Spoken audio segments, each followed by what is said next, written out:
The hum of the refrigerator was the only sound in the house. It was a peaceful, almost monotonous rhythm that had become the soundtrack to my late nights. My name is Sarah, and for the past 6 months, since my boyfriend Mark and I had moved into this quaint little bungalow on the outskirts of a quiet Ohio suburb, these nights had been my sanctuary. I've always been a night owl, finding a strange comfort in the deep, silent hours when the rest of the world was asleep. Mark, a sound sleeper and an early riser for his construction job, had long since surrendered to his dreams upstairs. It was a Tuesday, or maybe a Wednesday, the days bled together in a comfortable haze. The clock on the microwave glowed 11:58 p.m. I was curled up on the living room couch, a worn-out copy of a Stephen King novel in my lap, a half-finished cup of chamomile tea cooling on the coffee table. The large bay window to my right was a sheet of black, reflecting the dim lamplight and my own tired reflection back at me. A gentle, insistent rain had started to fall, tapping a soft, irregular beat against the roof and the window pane. I remember feeling a profound sense of contentment. This was our life. We'd built this little nest together, filled it with second-hand furniture we were proud of, books we loved, and the quiet, steady affection of a couple in their late 20s building a future. We had plans, a dog, maybe, next year. A garden in the spring.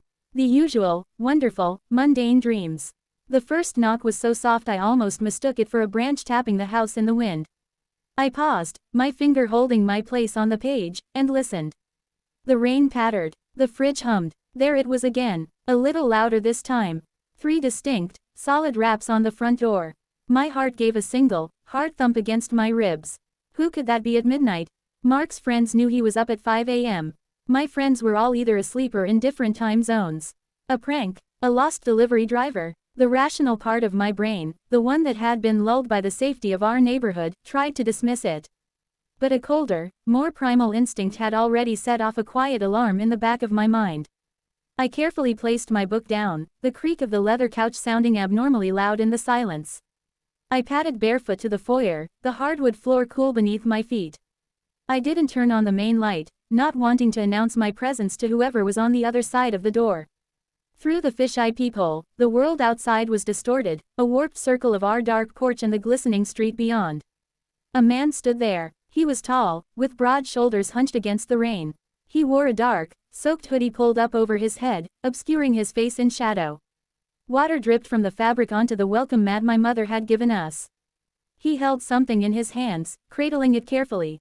My breath caught. This wasn't a neighbor asking for help.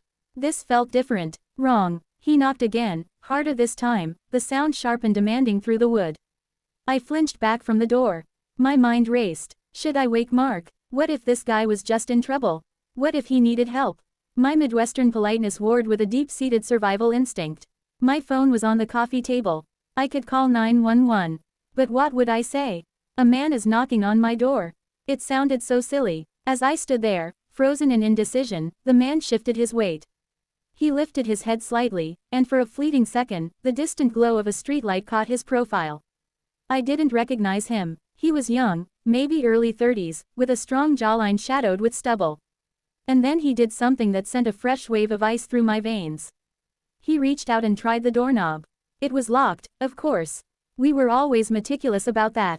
But the casual, testing turn of the knob was an act of such chilling violation that all my polite hesitation vanished. This wasn't a lost soul seeking shelter.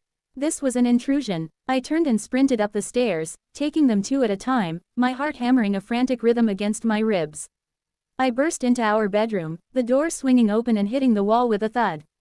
"Mark," I hissed, shaking his shoulder. "Mark, wake up," he groaned, rolling over. "Wah, Sarah, what time is it?" "There's someone at the door," I whispered, my voice tight with panic. A man. He just tried the doorknob. That got his attention. He was awake instantly, the fog of sleep evaporating from his eyes. He sat up, his large frame tense. "What? Who is it?" "I don't know. I've never seen him before. He's just standing there." Mark was out of bed in a flash, pulling on a pair of sweatpants. He was a big guy, strong from years of physical labor, and in that moment, I was profoundly grateful for his presence. He moved to the window that overlooked the front yard, peering carefully through the blinds. "He's still there," Mark confirmed, his voice low and grim. "Just standing in the rain. What the hell does he want? Should we call the police?" I asked, my hand already reaching for my phone on the nightstand. Before Mark could answer, the doorbell rang. A long, insistent chime that seemed to echo through the entire, silent house. It was a sound of pure demand. Okay, that's it, Mark said, his jaw set. I'm calling them. He grabbed his phone from the charger, his fingers dialing 911 with practiced ease. I listened to his side of the conversation, my body trembling. Yeah, hi, we have a man refusing to leave our front porch at 1427 Willow Creek Lane. No, he hasn't threatened us, but he tried the doorknob. Yes, we're locked inside, please send someone. He hung up. They're on their way. 7 to 10 minutes, they said. 7 to 10 minutes. It might as well have been an hour. We stood there in the dark bedroom, listening. The rain continued to fall. There were no more knocks. No more doorbells. The silence was somehow more terrifying. Was he still out there? Had he left? Or was he just waiting? After what felt like an eternity, Mark crept back to the window. He's still there, he whispered. He's just standing there, looking down at whatever he's holding. The object in his hands. I'd almost forgotten about it. What was it? A tool? A weapon? My imagination, fueled by a lifetime of horror movies and true crime podcasts, began to conjure up every worst-case scenario. Then, we heard a new sound. A low, muffled voice. He was talking, but not to us. He was talking to the thing in his hands. A cold, sickening dread began to pool in my stomach. This wasn't a random burglary attempt.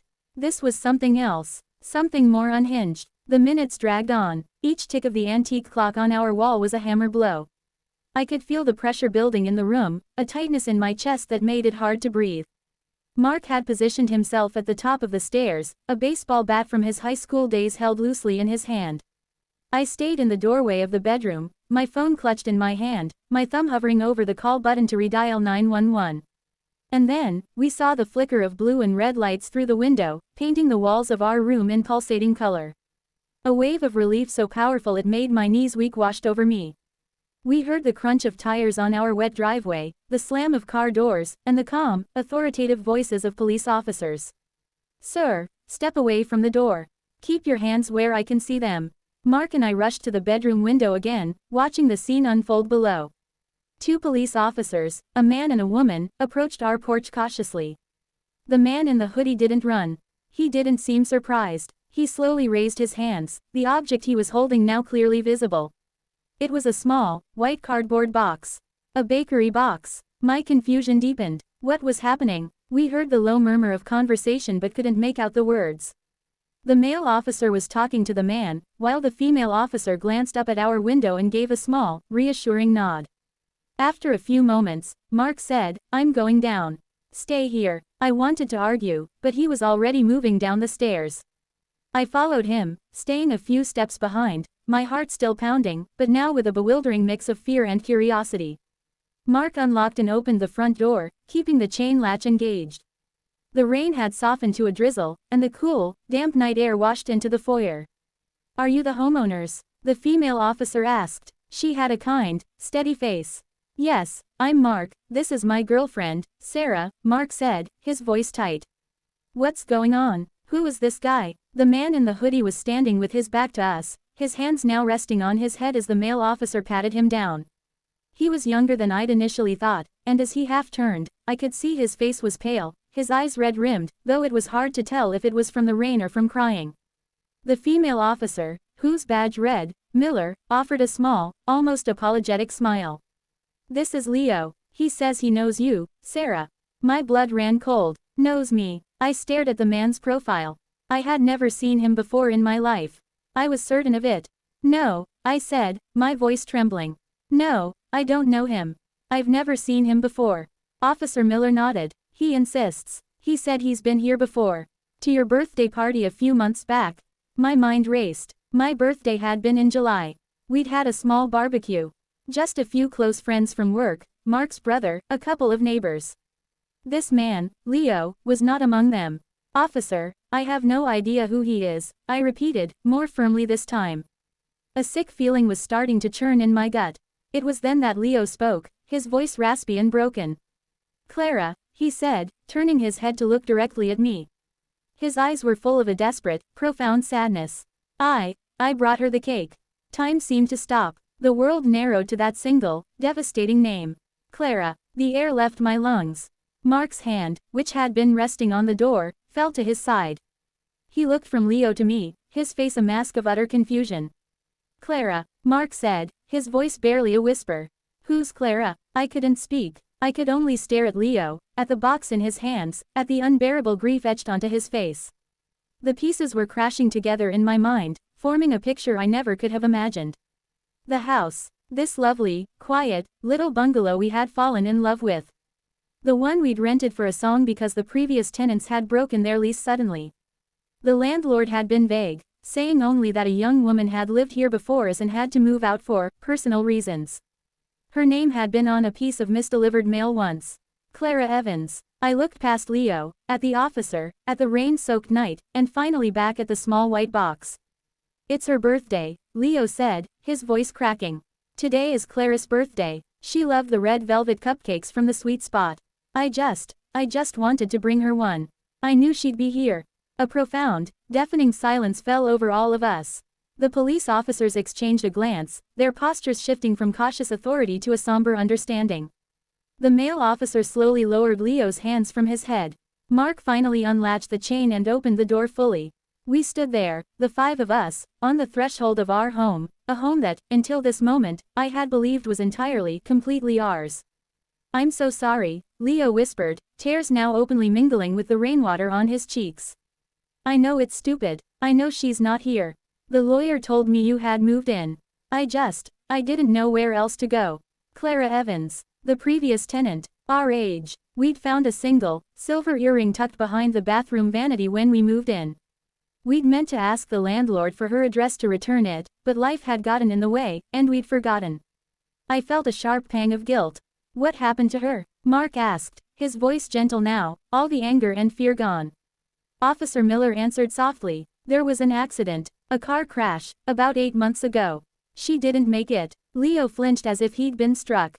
He hugged the bakery box to his chest. It was her favorite, he repeated, a mantra of grief. She loved the red velvet. The surreal horror of the situation began to melt away, replaced by an overwhelming, aching sadness. This wasn't a stalker or a criminal. This was a heartbroken man, lost in his grief, visiting the last place he associated with the woman he had loved. Our home was his shrine. Our doorstep was his place of remembrance. The midnight knock wasn't a threat. It was a ghost answering a call we couldn't hear. I stepped out onto the porch, ignoring the fine mist of rain on my skin. I walked up to Leo. He looked at me, his eyes wide with a mixture of shame and sorrow. I'm so sorry for your loss, I said, and I meant it with every fiber of my being. He nodded, a broken, jerky motion. I'm sorry I scared you. I didn't. I wasn't thinking straight. I just had to be near her today. He held out the box. Would you take it? Maybe, I don't know. It just didn't feel right to leave it on the step in the rain. I took the small, slightly damp box from him. It felt impossibly heavy. The officers explained they wouldn't be pressing any charges. They offered to drive Leo home, to make sure he was okay. He agreed quietly, looking utterly spent. As they led him to the squad car, he glanced back once at the house, his eyes sweeping over the bay window, the front door, the porch light that had been left on. It was a look of final farewell. He wasn't just leaving a house, he was letting go of a memory. Mark and I stood on the porch long after the police taillights had disappeared down the street. The neighborhood was quiet again, returned to its peaceful midnight slumber. But everything had changed. We went back inside, the lock clicking shut behind us. The familiar living room felt different. The shadows in the corners seemed deeper, the silence more resonant. I placed the white box on the coffee table, next to my cold cup of tea. We sat on the couch, not speaking for a long time. The shock was receding, leaving behind a raw, emotional exhaustion. I found an earring once, I finally said, my voice quiet in the dim room. A silver one, behind the bathroom sink. I meant to send it back. Mark just nodded, staring at the box. What should we do with it? I reached out and carefully lifted the lid. Inside, nestled on a bed of white tissue paper, was a single, perfectly iced red velvet cupcake. It was decorated with a swirl of cream cheese frosting and a single, red candy heart. It was the most sorrowful thing I had ever seen. We didn't eat it. How could we? It wasn't ours. It was a token of love for a ghost, a birthday gift for a woman who would never be 27. The next day, we found Clara's obituary online. Her smiling face looked out from the screen, a vibrant, beautiful young woman with kind eyes. She had been a graphic designer. She loved hiking, her dog, and, according to the memorial page set up by her friends, red velvet cupcakes from a place called the Sweet Spot. Leo was mentioned as her fiancé. We learned that the accident had been on an icy road just 2 towns over. A life, a future, obliterated in an instant. And the life we were now living, in this house we called our own, was built in the space her absence had left behind. We never did find a way to return the earring. But we kept the cupcake box. It's in a closet, tucked away with other mementos that mean something we can't quite explain. We didn't move. How could we? The house wasn't haunted by Clara's ghost, but by the simple, devastating truth of her existence. It made us more aware of our own lives, of the fragility of the happiness we were building. Sometimes, late at night when I can't sleep, I'll go to the living room and look out that same bay window. I don't see my reflection anymore. I see a rainy porch, a heartbroken man, and a love so strong it tried to reach beyond the grave. The surprise visit at midnight didn't bring terror, in the end. It brought a profound and lasting lesson on love, loss, and the invisible threads of lives that intertwine in ways we never expect. It taught me that every house has a history, every door has been opened by someone else's hand, and sometimes, the past knocks, softly but insistently, asking only to be remembered.